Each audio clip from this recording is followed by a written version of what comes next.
ওম শ্রীমদ্ভগবদ্গীতায় নম। তৃতীয় অধ্যায় কর্মযোগ। শ্রী ভগবান উবাচ।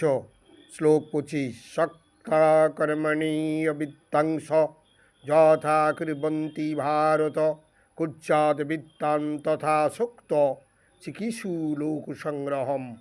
অর্থাৎ শ্রী ভগবান পরমেশ্বর শ্রীকৃষ্ণ বললেন, হে ভারত, অজ্ঞানীরা যেমন কর্মফলের প্রতি আসক্ত হয়ে তাদের কর্তব্য কর্ম করে, তেমনি জ্ঞানীরা অনাসক্ত হয়ে মানুষকে সঠিক পথে পরিচালিত করার জন্য কর্ম করবেন। শ্লোক 26। ন বুদ্ধিভেদম জনয়িত জ্ঞানম কর্মসঙ্গিনাম যশস্যেত সর্বকর্মাণি বিদ্যানযুক্ত সমাচরণ।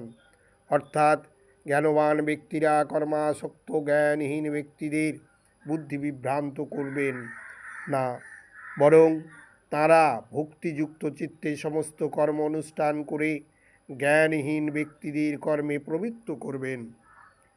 ওম ভূর্ভুবস্সুঃ তৎসবিতুর্বরেণ্যং ভর্গো দেবস্য ধীমহি